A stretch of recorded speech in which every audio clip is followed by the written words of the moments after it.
1 ராஜாக்கள் 13ஆம் அதிகாரம் 14வது வசனத்திலிருந்து வாசிக்கலாம். எல்லாரும் சேர்ந்து வாசிக்கலாம். தேவனுடைய மனுஷனை தொடர்ந்து போய் ஒரு கர்வாலின் மரத்தின் கீழ் உட்கார்ந்திருக்கிற அவனை கண்டு, யூதாவிலிருந்து வந்த தேவனுடைய மனுஷன் நீதானா என்று அவனை கேட்டதற்கு அவன் நான் தான் என்றான். அப்பொழுது அவனை நோக்கி, என்னோடே வீட்டிற்கு வந்து அப்பம் புசியும் என்றான். அதற்கு அவன், நான் உம்மோடே திரும்பவும் உம்மோடே உள்ளே போகவும் மாட்டேன். இந்த ஸ்தலத்திலே உம்மோடே நான் அப்பம் புசிக்கவும் தண்ணீர் குடிக்கவும் மாட்டேன். ஏனென்றால் நீ அப்பம் புசியாமலும் அங்கே தண்ணீர் குடியாமலும் நீ போன வழியாய் திரும்பி வராமலும் இரு என்று கொஞ்சம் கர்த்தருடைய வார்த்தை எனக்கு உண்டாயிற்று என்றான். அதற்கு அவன், உம்மை போல நானும் தீர்க்கதரிசிதான். அவன் அப்பம் புசித்து தண்ணீர் குடிக்க நீ அவனை திருப்பி உன் வீட்டிற்கு அழைத்து கொண்டு வா என்று ஒரு தூதன் கர்த்தருடைய வார்த்தையாக என்னோடே சொன்னான் என்றான். அவனிடத்திற்கு போய் சொன்னான். அப்பொழுது அவன் இவனோடே திரும்பி போய் இவன் வீட்டிலே அப்பம் புசித்து தண்ணீர் குடித்தான்.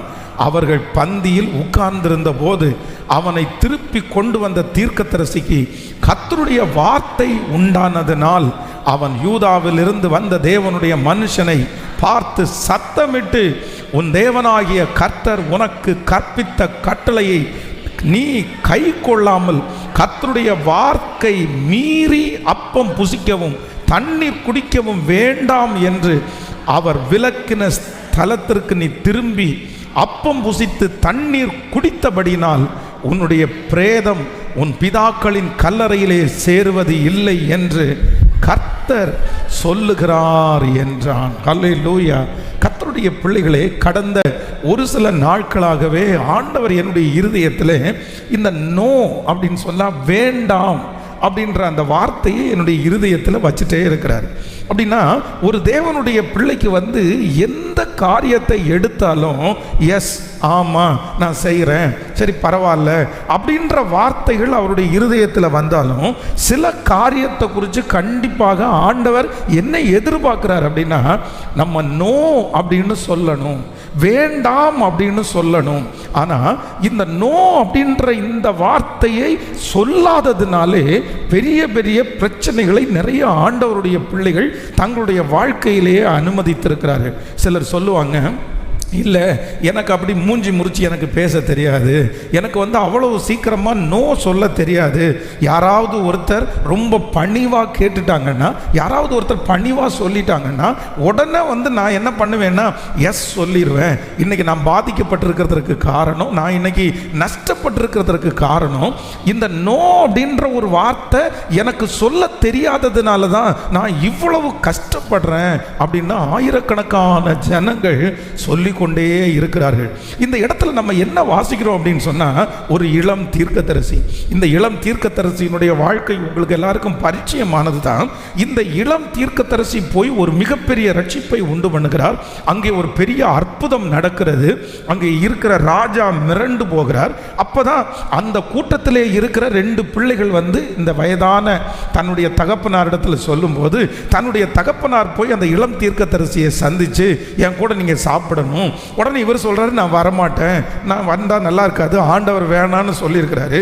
ஆனா இந்த மனுஷன் ஆண்டவர் எங்கிட்ட பேசினாரு, ஆண்டவர் எங்கிட்ட சொன்னாரு, நீ என் கூட அப்பம் புசிக்க வரணும்னு சொன்ன உடனே இந்த இளம் தீர்க்கதரிசி எஸ் நான் வர்றேன் அப்படின்னு சொல்லி அவனுடைய வீட்டிலே சாப்பிட்டுட்டு இருக்கும் போதே எந்த தீர்க்கதரிசி கூட்டிட்டு போனாரோ, எந்த தீர்க்கதரிசி இது ஆண்டவருடைய வார்த்தை என்று பொய் சொன்னாரோ, அந்த தீர்க்கதரிசியினுடைய வாயிலிருந்து நீ கர்த்தருடைய வார்த்தையை கீழ்ப்படியாமல் இருந்ததனால் உன்னுடைய பிரேதம், உன்னுடைய சரீரம், உன்னுடைய வம்சாவளியாய் இருக்கிற ஊழியக்காரர்கள் இருக்கிற இடத்துல உனக்கு போவது இல்லை என்று ஆண்டவர் சொன்னார்.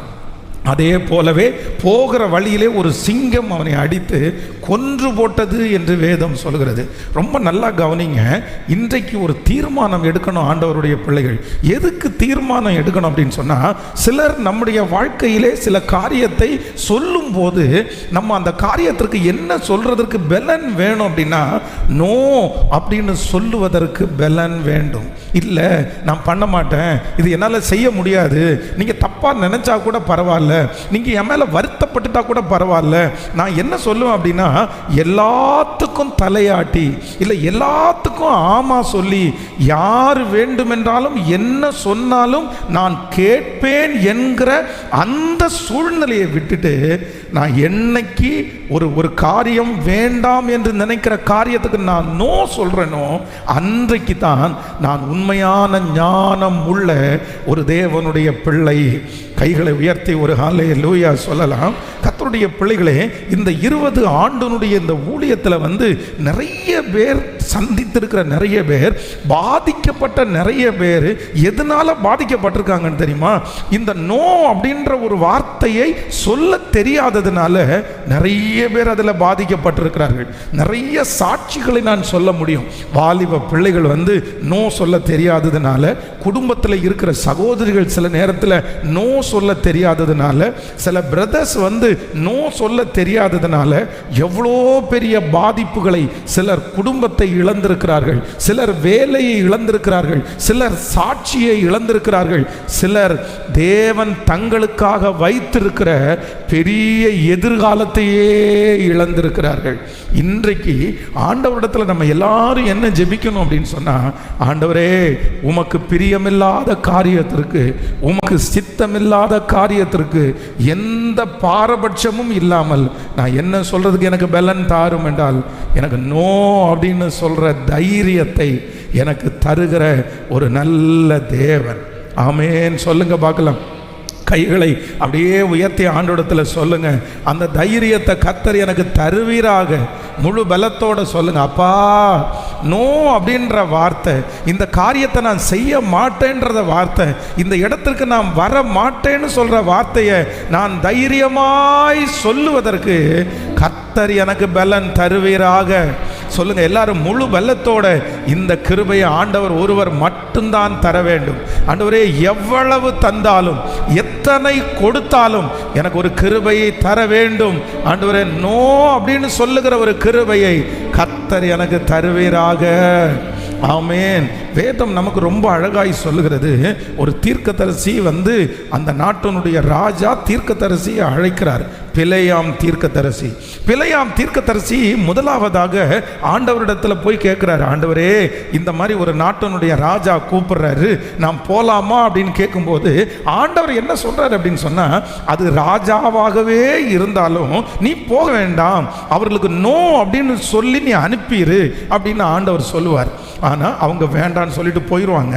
அடுத்த டைம் அந்த ராஜா நீ என்ன கேட்டாலும் உனக்கு நான் தர்றேன், நான் என்ன கேட்டாலும் தர்றேன், நீ அந்த ஜனங்களை சபிக்கிறதற்கு வரணும்னு ஆட்களை அனுப்பி கூப்பிடும்போது வேதம் சொல்லுகிறது, அந்த தீர்க்கதரிசி கர்த்தரிடத்தில் போய் நிற்கிறார். ஆண்டவரே நான் போலாமா? மறுபடியும் அந்த ராஜா ஆள் அனுப்பி இருக்கிறாங்களே. ஆனா ஆண்டவர் இப்ப எப்படி சொல்றாரு அப்படின்னு சொன்னா, ரொம்ப கோபமா ஆண்டவர் சொல்றாரு, சரி போய் தொலை அப்படின்னு நம்ம சொல்றோம்ல, அந்த மாதிரி சரி போ அப்படின்னு. ஆனால் ஆண்டவர் ஒரு விசை வேண்டாம், ஒரு விசை இதை செய்யாதே, ஒரு விசை இது தகுதி அற்றது அப்படின்னு சொல்லுவாரானால் கண்டிப்பாக கடைசி வரையிலையும் என்னுடைய ஆண்டவர் மாறவே மாட்டார். ஆனால் இந்த மனுஷன் திரும்ப திரும்ப ஆண்டவரிடத்தில் கேட்டதுக்கு அப்புறம் ஆண்டவரை அனுப்பி விடுறாரு. இவனுக்கு நோன்னு சொல்ல தெரியல, ராஜாவினிடத்துல எப்படி நோ அப்படின்னு சொல்றதுன்னு அவருக்கு புரியல. ஆனால் அவனுடைய கடைசி நாட்களை பார்த்தீங்கன்னா வேதம் சொல்லுகிறது, மோசமான ஒரு முடிவு அந்த மனுஷனுக்கு வந்துருச்சு. அப்போ ஆண்டவர் இந்த சத்தத்தை கேட்கிற யாரோ ஒருத்தரிடத்துல கர்த்தர் பேசிக்கொண்டே இருக்கலாம். இல்லை அந்த பர்சனுக்கு நீ நோ சொல்லு, அந்த நபருக்கு நீ வேண்டான்னு சொல்லு, அந்த காரியத்திற்கு நீ வேண்டான்னு சொல்லு, அது நமக்கு செட் ஆகாது, அது உன்னை ரொம்ப சிக்க வச்சிரும், அது உன்னை மாட்டி விட்டுரும், அது நமக்கு தேவையில்லாத ஒன்று அப்படின்னு சொல்லும்போது யார் கர்த்தருடைய பிள்ளைகள் அந்த வார்த்தைக்கு அப்படியே கீழ்ப்படுகிறார்களோ அவர்களுக்கு பெரிய ஆசீர்வாதம் உண்டு. ஆமேன் சொல்லுங்க பார்க்கலாம். இன்றைக்கு ஒரு 3 காரியத்தை உங்களோடு கூட சொல்லி ஆண்டவருடைய வார்த்தையை நான் ஜெபித்து முடிக்க போகிறேன். ஒரு தேவனுடைய பிள்ளை இந்த நோ அப்படின்னு சொல்லுகிற ஒரு 3 விதமான சந்தர்ப்பங்கள், இந்த 3 விதமான சூழ்நிலையிலே நீங்கள் கண்டிப்பாக நோ அப்படின்னு நீங்கள் சொல்லணும். வாசிக்கலாம், ஒரு வசனத்தை முதலாவதாக வாசிக்கலாம். ஆதியாகமம் 39ஆம் அதிகாரத்தினுடைய 7வது 8வது வசனத்தை வாசிக்க போகிறோம். ஆதியாகமம் 39ஆம் அதிகாரத்தினுடைய 7வது 8வது வசனத்தை வாசிக்கலாமா? சில நாள் சென்ற பின் அவனுடைய எஜமானனின் மனைவி யோசேப்பின் மேல் கண் போட்டு என்னோடே சயனி என்றாள். அவனோ தன் எஜமானுடைய மனைவியின் சொல்லுக்கு இணங்காமல் அவளை நோக்கி, இதோ வீட்டில் என்னிடத்தில் இருக்கிறவைகளில் யாதொன்றை குறித்தும் என் ஆண்டவன் விசாரியாமல் தமக்கு உண்டான எல்லாவற்றையும் என் கையில் ஒப்புவித்திருக்கிறார். இந்த வீட்டிலே என்னிலும் பெரியவன் இல்லை. நீ அவருடைய மனைவியாய் இருக்கிறபடினால் உன்னை தவிர வேறு ஒன்றையும் அவர் எனக்கு விலக்கி வைக்கவில்லை. இப்படி இருக்க நான் இத்தனை பெரிய பொல்லாங்குக்கு உடன்பட்டு தேவனுக்கு விரோதமாய் பாவம் செய்வது எப்படி என்றான். நன்றாய் கவனிங்கள் ஆண்டவருடைய பிள்ளைகளே. நம்பர் 1, முதலாவதாக ஒரு தேவனுடைய பிள்ளை எந்த சூழ்நிலையில் நோ அப்படின்னு சொல்லணும். இல்லை அப்படின்னா இல்லை, நீ எவ்வளோ வேணாலும் கொடுத்துக்கோ, நீ எவ்வளோ பெரிய ஆளாக வேணாலும் இருந்துக்கோ, ஆனால் இந்த விஷயத்தில் நான் எஸ் அப்படின்ற ஒரு வார்த்தையை நான் சொல்ல மாட்டேன் அப்படின்ற ஒரு தீர்மானம் எதில் எடுக்கணும் அப்படின்னா, இந்த யோசேப்பு போத்திபாருடைய வீட்டிலே இருக்கிறான். அப்போ இந்த போத்திபாருடைய மனைவி வேதம் சொல்லுகிறது அவன் பேல் கண் போட்டு. அப்படின்னா நீங்க ஒன்று நினைச்சுக்கணும், ஆண்டவரிடத்தில் இந்த ஞானத்திற்காக ஆண்டவருடைய பிள்ளைங்க ஜெபிக்கணும். எதுக்கு ஜெபிக்கணும் அப்படின்னு சொன்னா, ஒரு மனுஷனுடைய அப்ரோச் இருக்கு பாருங்களேன், ஒரு மனுஷனுடைய அணுகுமுறை, ஒரு மனுஷனுடைய அணுகுமுறையை கண்டுபிடிக்கக்கூடிய ஞானத்திற்காக நம்ம ஜெபிக்கணும். இது ரொம்ப அவசியமான ஒன்று. இந்த மனுஷன் எதுக்காக என்ன வந்து அணுகுகிறான், இவனுடைய உள்நோக்கம் என்ன, இவன் என்ன இன்டென்ஷன்ல என்னோட பழகுறான், இவன் என் கூட பேசுறதுக்கு என்ன காரணம், இவன் எனக்கு எஸ்எம்எஸ் பண்றதுக்கு என்ன காரணம், இந்த ஞானம் உங்களுக்கு இல்லாவிட்டால் நீங்கள் துரிதமாய் விழுந்து விடுவீர்கள். நான் நம்புறேன், தாமார் வந்து கெட்ட பொண்ணு இல்லை, தாமார் வந்து ரொம்ப நல்ல பொண்ணு. தாமார் வந்து தன்னுடைய சகோதரனாகிய அம்னோன் வந்து என்ன பண்ணுறான்னா வியாதிக்காரனை போல படுத்து கிடக்கிறான். அப்போ அவங்களுடைய தகப்பனார் பார்க்கறதுக்காக வர்றாரு. என்னப்பா நீ ரொம்ப வியாதியாக இருக்கிறியா, உனக்கு என்ன பிரச்சனை அப்படின்னு கேட்குறாரு. அது ஒன்றும் இல்லை, என் சகோதரி என்னுடைய வீட்டிற்கு வந்து எனக்கு சமைச்சு மட்டும் கொடுத்தா நான் சரியாயிருவேன்றான். இப்போ நல்லா கவனிச்சுக்குங்க, அந்த வீட்டுக்குள்ள போய் அந்த சகோதரி, அந்த தாமார், ஒரு வாலிப பெண் சமைச்சு கொடுக்க போறார். அவ சமைச்சு அந்த சமைச்ச பொருளை நேரம் எங்க கொண்டு வர்றாங்க அப்படின்னா ஃப்ரெண்ட் ஹாலில் கொண்டு வராங்க. கொண்டு வரும்போது அவன் என்ன சொல்றான் அப்படின்னா, இங்க கொண்டு வராத, நீ எங்க கொண்டு வந்துரு, நீ பெட்ரூமுக்குள்ளே கொண்டு வா அப்படின்னு கூப்பிட்றான். அப்போ நான் என்ன நினைக்கிறேன் அப்படின்னு சொன்னால், அந்த ஒரு டைம் இருக்குது பாருங்களேன், அந்த ஒரு இடம் இருக்கு பாருங்களேன், அந்த இடத்துல மட்டும் இந்த தாமார் வந்து எதுக்கு பெட்ரூம் வரைக்கும் கொண்டு வர சொல்கிறான், எதுக்கு வீட்டில் இருக்கிற அத்தனை பேரையும் வெளியே போக சொல்லியிருக்கிறான், என்ன காரணம், இவனுடைய பார்வை சரியில்லையே, இவனுடைய பேச்சு சரியில்லையே, இவன் எதுக்கு இப்படி நான் செஞ்சு கொடுத்தாதான் இவன் சரியாடுவானா, எதுக்கு இவன் இப்படி கேட்டான். அந்த மாதிரி தன்னிடத்திலே சமைக்க சொன்ன, சமைச்சு கொடுத்தா சாப்பிட்டா சரியாருவேன்னு சொன்ன அந்த இடத்துல கொஞ்சம் சுதாகரிச்சிருந்தா, கண்டிப்பாக சொல்கிறேன், அந்த பிள்ளையினுடைய கற்பை அந்த இடத்துல அவங்க இழந்திருக்க வேண்டிய அவசியமே இல்லை. ஒவ்வொரு ஆண்டவருடைய பிள்ளைகளும் கண்டிப்பாக நீங்கள் ஜெபிக்கணும்.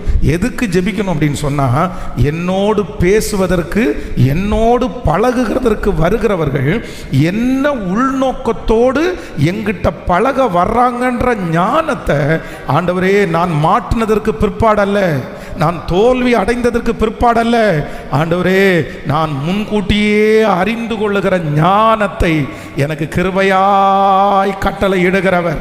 பிள்ளைகளுக்காக ஜெபிக்கிறவர்கள் மறக்காம எதுக்கு ஜெபிக்கணும் அப்படின்னா, என் பிள்ளைய பாதுகாத்துக்குங்க, என் மகனை பாதுகாத்துக்குங்க. எதுக்கு பாதுகாத்துக்குங்க அப்படின்னு சொன்னா, என் பிள்ளையினிடத்துல என் மகனிடத்துல யார் எந்த நோக்கத்தோடு பழக வருகிறார்களோ அதை அறிந்து கொள்ளக்கூடிய ஒரு ஞானத்தை கர்த்தர் கிருபையாய் தருகிறவர். அப்படியே கைகளை உயர்த்தி சொல்றவங்க சொல்லுங்க பார்க்கலாம். ஒரு ஜெபமாய் கடந்து போகட்டும். தகப்பனே, தகப்பனே, இப்பொழுது அந்த கிருபைக்காக நாங்கள் கெஞ்சுகிறோம், கிருபைக்காக கெஞ்சுகிறோம். ஆமென். அப்ரோச் பண்ணும் போதே, ஆண்டவரே வந்து நிற்கும் போதே, சொல்ல ஆரம்பிக்கும் போதே, இதனுடைய நோக்கம் என்ன, அதனுடைய ஆழம் என்ன, அதுல என்ன மனசுல அவங்களுக்குள்ள இருக்குது, அப்படி கண்டுபிடிக்கக்கூடிய ஒரு ஞானத்தை இப்பொழுது இந்த பிரசங்கம் பண்ணி கொண்டு இருக்கும் போதே யாரெல்லாம் கேட்கிறார்களோ அவர்கள் மேல் நீர் வைப்பீராகப்பா. உங்களில் ஒருவன் ஞானத்தில் குறைவுள்ளவனாய் இருந்தால் அவனுக்கு சம்பூரணமாய் கொடுப்பேன் என்று வாக்கு கொடுத்த தெய்வம் இப்பொழுது அதை தருகிறதற்காக நன்றி, தருகிறதற்காக நன்றி. ஹல்லேலூயா. கைகளை அசைத்து ஒரு ஹல்லேலூயா. இதை மறக்காம நீங்க வச்சு நீங்க ஜெபம் பண்றதற்கு உங்களை அன்போடு கேட்கிறேன். சில திருமணமான சில சகோதரிகள் கூட பாருங்க, இதுல ரொம்ப வெகுளித்தனமா இருப்பாங்க. இது அவங்களுக்கு தெரியவே தெரியாது. அப்போது நம்ம ஒன்று கண்டுபிடிக்கணும். நம்முடைய வாலிப பிள்ளைகளுக்கு நீங்கள் சொல்லி கொடுக்கணும். என்ன சொல்லி கொடுக்கணும் அப்படின்னு சொன்னால், நீங்கள் நினச்சி பாருங்களேன். கொஞ்சம் நீங்கள் உங்கள் கண்ணுக்கு முன்னாடி அந்த சூழ்நிலையை கொண்டு வாருங்களேன். ஒரு நல்ல பிள்ளையாக இருந்தால், ஒரு ஞானமுள்ள ஒரு பிள்ளையாக இருந்தால் உடனே என்ன யோசிச்சிருப்பா அப்படின்னு சொன்னால், அத்தனை வேலைக்காரங்க இருக்கிறாங்க, அத்தனை வேலைக்காரங்க இருக்கிறாங்க. அந்த மனுஷனுக்கு சமையல் பண்ணி கொடுத்தா எந்த ஊர் சமையல் வேணாலும் பண்ணி கொடுக்கறதுக்கு ஆள் இருக்குது. எனக்கு வந்து துபாயினுடைய ஃபுட் எனக்கு பண்ணி கொடுன்னு சொன்னால் கூட பண்ணி கொடுப்பாங்க. அந்த மாதிரி வேலைக்காரர்களும் வேலைக்காரிகளும், இத்தனை வேலைக்காரர்கள் வேலைக்காரிகள் இருக்கும்போது நான் மட்டும் சமைச்சு கொடுத்தா அவனுக்கு எப்படி சரியாக போகுது? என்ன நான் என்ன மந்திரவாதமாக பண்ண போகிறேன்? இல்லை நான் என்ன போடும்போது ஏதாவது போட்டால் கொடுக்க போகிறேன் அப்படின்ற உணர்வு வரணும். சரி, அப்படியே வீட்டுக்கு வந்து சரி ஒரு நேரம் சாப்பிட நினைக்கிறான்னு சொன்னாலும் அந்த சாப்பாடை உள்ளே கொண்டு வான்னு சொல்லும் போதே சுதாகரிச்சிருக்கணும். அந்த ஞானம் இல்லாததுனால வேதம் சொல்லுகிறது, அவன் அவளை வலுக்கட்டாயமாய் பிடித்து, வலுக்கட்டாயமாக பிடிச்சு அந்த இடத்துல கத்த கூட செஞ்சிருக்கலாம். ஆனால் அது ஒரு பெரிய சாப்டர். அந்த ஞானத்திற்காக ஜெபிக்கணும். ஆனால் இந்த இடத்துல வந்து வேதம் நமக்கு ரொம்ப அழகாக சொல்லுகிறது, இந்த யோசேப்பை அந்த போத்திபாருடைய மனைவி வந்து கண் போட்டு அடிக்கடி அடிக்கடி அடிக்கடி அவங்கள தொந்தரவு பண்ணிகிட்டே இருக்கிறாங்க. ஆனால் இந்த யோசேப்பு என்ன சொல்றார் அப்படின்னு சொன்னா, நீ எவ்வளவு தொந்தரவு பண்ணினாலும், நீ எவ்வளவு கம்பல் பண்ணினாலும், என்னுடைய வாயிலிருந்து ஒரு வார்த்தை வருகிறது. அந்த வார்த்தை என்ன வார்த்தை அப்படின்னு சொன்னால், நோ அப்படின்ற வார்த்தை. நம்பர் 1, முதலாவதாக ஒரு தேவனுடைய பிள்ளை யாருக்கு எதுக்கு நோ சொல்லணும் அப்படின்னு சொன்னால், உங்களை கம்பல் பண்ணி, உங்களை கடினமாய் இதை செஞ்சு தான் ஆகணும், இதை பண்ணி தான் ஆகணும் அப்படின்னு யாராவது ஒருவர் உங்களை வழி நடத்துவார்களானால் நீங்கள் என்னவா இருக்கணும் அப்படின்னு சொன்னால், ரொம்ப ஞானமாக இருக்கணும், ரொம்ப கவனமாக இருக்கணும். கடந்த சில மாதங்களுக்கு முன்பாக வந்து ஒரு பெண், அந்த மகளுக்கு திருமணம் ஆகலை. ஆனால் ஒரு பையனுடைய ஃபோட்டோவை வச்சுட்டு இவங்களை கல்யாணம் பண்ணுறதுக்காக ஒரு புரோக்கர் மாதிரி ஒருத்தர் மூலமாக பேச்சுவார்த்தை வந்து இந்த ஃபோட்டோ வந்துச்சு. ஃபோட்டோவில் பார்த்தா அந்த பையன் வந்து ரொம்ப நல்லா இருக்கிறான். அந்த பையனுடைய சேலரி கிட்டத்தட்ட 3.5 லட்சம் ரூபாய் சேலரி, அந்த மாதிரிலாம் போட்டிருக்குது. எனக்கும் பார்த்த உடனே அந்த பையனை ரொம்ப பிடிச்சிருச்சு. என்கிட்ட தான் ஃபோட்டோ வந்து காமிச்சாங்க.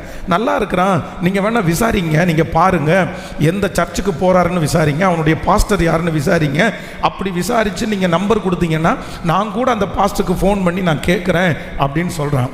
சொன்ன அடுத்த வாரத்தில் அவங்க வந்து சொல்கிறாங்க, பாஸ்டர் அவங்க எங்களை ரொம்ப அவசரப்படுத்துகிறாங்க, உடனே கல்யாணம் பண்ணணும். அவங்க அண்ணா ஒருத்தர் வந்து ஃபாரின் போகிறாரு, 15 நாள் தான் அவருக்கு லீவ் இருக்குது.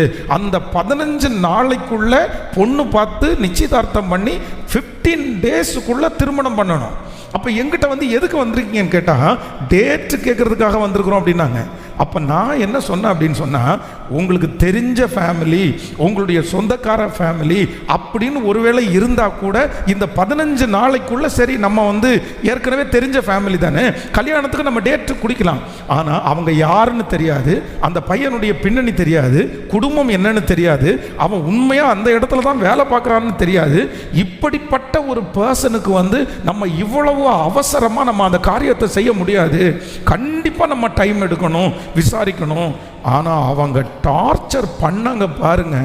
அந்த பையனை திருமணம் பண்ணுறதுக்கு இல்லை, நாங்கள் இதுக்கு வேண்டான்னு சொல்லிடுவோம், நோன்னு சொல்லிடுவோம். அப்போ எங்கிட்ட கேட்குறாங்க, பாஸ்டர் இந்த மாதிரி அப்படின்னா வேண்டான்னு சொல்கிறாங்க, நாங்கள் இப்போ ஏற்கனவே இந்த பிள்ளைக்கு ரொம்ப லேட் மேரேஜ், திரும்பவும் ஒருவேளை நின்றுமோன்னு எனக்கு பயமாக இருக்குது. நான் என்ன சொல்கிறேன் அப்படின்னா, இவ்வளவு லேட் ஆச்சு இல்லை சிஸ்டர், அவர் நமக்கு நடத்துவார். லேட் ஆயிடுச்சு அப்படின்ற அந்த காரியத்திற்காக அவங்க அவசரத்துக்கு நம்ம ஒன்றும் தலை கொடுக்க முடியாது. அதனால நீங்கள் ஒரே அடியாக கன்ஃபார்மாக அவசரமாக பண்ணுறதா இருந்தால் வேண்டான்னு சொல்லிடுங்க அப்படின்னு சொன்ன உடனே தயக்கத்தோடு தான் அவங்க சொன்னாங்க. ஆனால் இப்போ ஒரு 2-3 மாதம் தாண்டி விசாரிக்கும் போது ஒரு மிகப்பெரிய கொடுமையான செய்தி. அந்த சிஸ்டர் சொல்கிறாங்க, பாஸ்டர் ஆண்டவர் எங்களை பெரிய குழியிலிருந்து உங்கள் மூலமாக ஆண்டவர் எங்களை காப்பாற்றினார். நான் இந்த மாதிரி என் பிள்ளைக்கு இது வேண்டான்னு சொல்லும்போது எங்கள் சொந்தக்காரங்க ஒருத்தர் சொன்னாங்க, நீ எத்தனை நாள் உன் பாஸ்டரை நம்பிட்டு இருப்ப, உன் பாஸ்டர் பாரு உன்னை குழிக்குள்ளே தள்ளுறானா இல்லையான்னு பாரு, அவன் சொல்கிற வார்த்தையை கீழ்ப்படிஞ்சு நீ நல்ல ஃபேமிலியை நீ தவற விடுறேன்னு சொல்லி என்னை திட்டுனாங்க. எனக்கு வருத்தமாக இருந்துச்சு. அப்போ நான் சொன்னேன், இல்லை சிஸ்டர் அப்படியெல்லாம் யோசிக்கல, நான் அவசரமாக படுத்துறதுல எனக்கு ஒரு பிரியம் இல்லை. ஆனால் என்னன்னா அந்த பையனுக்கு 2 ஃபேமிலி இருந்திருக்குது. அவன் திருமணம் பண்ணுறது இந்த பிள்ளைய அல்ல, ஏற்கனவே ஒரு ஃபேமிலியை ஒரு குழந்தையோட யாருக்குமே தெரியாமல் ரன் பண்ணிட்டு இருந்திருக்கிறான். அவங்க அம்மா அப்பாவுக்கு கூட தெரியாது. திருமணமாகி 3 மாதத்தில் அந்த பெண் வீட்டார் கண்டுபிடிச்சு அந்த பையனை பிடிச்சி கேட்டால் எனக்கு 2 ஃபேமிலி வேணும்னு அவன் சொல்கிறான். இவர்களுக்கு அந்த நியூஸ் வந்துருச்சு, அவ்வளவு சந்தோஷப்பட்டார்கள். கர்த்தருடைய பிள்ளைகளே, ஒன்று நினைத்து கொள்ளுங்கள், உங்களை யார் அவசரப்படுத்தினாலும், கடன் வாங்குறதற்கு உங்களை அவசரப்படுத்தலாம், சொத்து வாங்குறதற்கு உங்களை அவசரப்படுத்தலாம், ஏதோ ஒரு காரியத்திற்கு நீங்கள் செய்யுங்க, இந்த ஆஃபர் திரும்பி கிடைக்காது, நாளைக்கு கிடைக்காது, நாளைக்கு முடிஞ்சிடும், நாளான்னைக்கு உங்களை விட்டு போயிடும். நான் சொல்கிறேன், கர்த்தர் உங்களுக்காக ஆயத்தம் பண்ணி வைத்திருக்கிறதை ஒருவராலும் எடுத்து போட முடியாது. அப்படி ஒருவேளை முன்பாக அவர்கள் அதை எடுத்து போட்டாலும் அதைவிட பெஸ்டான ஒன்றை கர்த்தர் உங்களுக்காகவும் எனக்காகவும் தர முடியும், நிச்சயமாய் தர முடியும். ஆண்டவர் நமக்கு ஒரு வாய்ப்பை மட்டும் திறக்கிறவர் அல்ல, நமக்கு ஒரு வாய்ப்பை மட்டும் கொடுக்கிறவர் அல்ல. நமக்கு ஆண்டவர் வாய்ப்பை கொடுக்கணும்னா 1000 வாய்ப்புகளை நமக்காக உண்டு பண்ணுகிறதற்கு கர்த்தர் வல்லவராய் இருக்கிறார். அவர் வனாந்திரத்திலே வழியையும் அவாந்திர வழியிலே ஆறுகளையும் உண்டு பண்ணுகிறவர். ஸோ இன்றைக்கு நீங்க கொஞ்சம் நினைச்சு பாருங்க, திரும்பி பாருங்க. உங்க வாழ்க்கையில நீங்க அவசரத்துல எஸ் அப்படின்னு சொன்ன எத்தனை காரியம் உங்க வாழ்க்கையில வெற்றியா அமைஞ்சிருக்குது. நீங்க பாருங்க, அவசரப்பட்டு கண்மூடித்தனமா செஞ்சிரு அப்படின்னு சொன்ன உடனே டக்குன்னு காரியத்தை நடத்தி எத்தனை காரியத்துல வெற்றியை நீங்க பார்த்துருக்கிறீங்க? இல்லை, ஆண்டவர் சொல்லுகிறார், ஒரு காரியத்தை செய்கிறதற்கு முன்பாய் புத்தி உள்ளவன் கணக்கு பார்க்க கடவன். புத்தி உள்ளவன் கணக்கு பார்க்க கடவன். தலைவர்களுடைய அபிஷேகத்திலே ஒரு முக்கியமான அபிஷேகம் என்ன தெரியுமா? அவங்க உடனே டக்குன்னு திடீர்னு என்ன பண்ண மாட்டாங்க, முடிவு எடுக்க மாட்டாங்க. ஆனால் ஒரு முடிவு எடுத்துட்டாங்க அப்படின்னா அந்த முடிவில் கடைசி வரையில் அவங்க என்னவா இருப்பாங்கன்னா உறுதியாக இருப்பாங்க. அந்த முடிவு அவர்களுக்கு சரியான முடிவாக இருக்கும். அந்த முடிவில் தோல்வி வராது. இன்று யாரோ ஒருத்தரத்தில் ஆண்டவர் பேசலாம், இனி என்னுடைய வாழ்க்கையிலே எது சொன்னாலும், எது என்னை அவசரப்படுத்தினாலும் நான் ஒன்று மட்டும் செய்வேன். ஆண்டவரே, என்னை அவசரப்படுத்துகிறவர்களுக்கு நான் என்ன சொல்லுவேன் அப்படின்னு சொன்னால், நோ, என்னை யாரும் அவசரப்படுத்த வேண்டாம். எனக்கு குறித்திருக்கிறதை அவர் நிறைவேற்றுவார். எனக்கு கொடுக்கிறது எங்கிருந்தாலும் கர்த்தர் கொடுக்க வல்லவர். தடைகளை உடைக்கிறவர் எனக்காக இருக்கிறார். எனக்குரியது எனக்காக காத்திருக்கும், உங்களுக்கு உரியது உங்களுக்காக காத்திருக்கும். உங்களுக்குரியதை வேறு யாரும் பறித்து கொள்ள முடியாது. உங்களுக்குரியதை வேறு யாரும் எடுத்து போட முடியாது. வேதம் சொல்கிறது, உங்களுக்குரிய காரியம் தாண்டி உங்களிடத்துக்குத்தான் வருமே தவிர உங்களிடத்திற்கு இருந்து போகிறத கண்டிப்பா வேற யாரும் எடுப்பதற்கு கர்த்தர் அனுமதிக்க மாட்டார். கர்த்தர் அனுமதிக்க மாட்டார். வாலிப தங்கச்சி, வாலிப தம்பி, அவசரப்படாத. உன்னுடைய வாழ்க்கையில் அவசரப்படாத, ரொம்ப ஜாக்கிரதை. நான் சம்பவம் மட்டும் சொன்னோன்னா இன்னைக்கு நாளே போதாது. என்னுடைய கண்ணுக்கு முன்னாடி அவசரப்பட்ட எத்தனை பேர் வாழ்க்கையில் இப்போ பாருங்களேன். இந்த திருச்சபையில் இந்த நேரத்தில் எனக்கு முன்னாடி இருக்கிற நிறைய பேர் இன்னைக்கு பாதிக்கப்பட்டிருக்கிறாங்க. எதிர்காலமே போயிருச்சு. அவங்க பிரகாசிக்க வேண்டியவங்க, ஆனால் அணைஞ்சு போகிற விளக்க போல இருக்கிறாங்க. காரணம் என்ன தெரியுமா? யாராவது ஒருத்தர் அவசரப்படுத்தி அந்த அவசரத்திற்கு தங்களுடைய இருதயத்தை சாய்த்ததினால். ஆமேன். நீங்க இது மட்டும் இல்ல, இன்னொரு வசனத்தை நீங்க வாசிக்க முடியும்.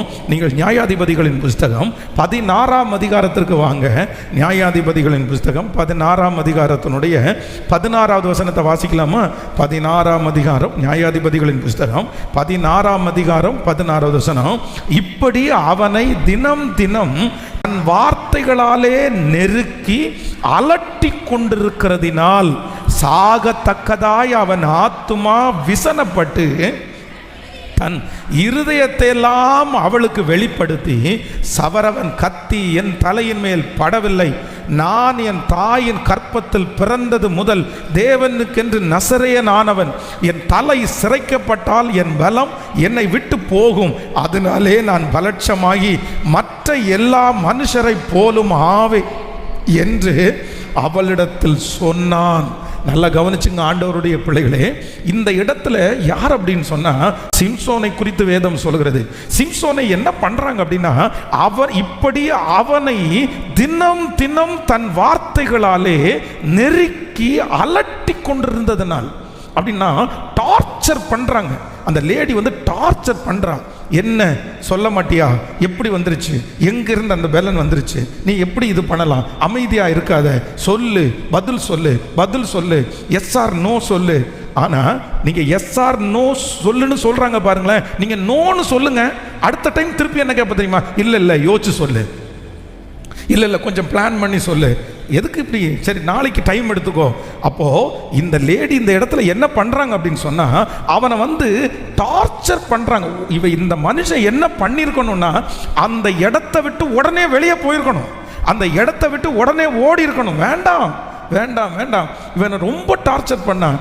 ஆனா வேதம் சொல்கிறது, அந்த நோ அப்படின்னு சொல்றதற்கு தைரியம் வராததுனால அமைதியாரு.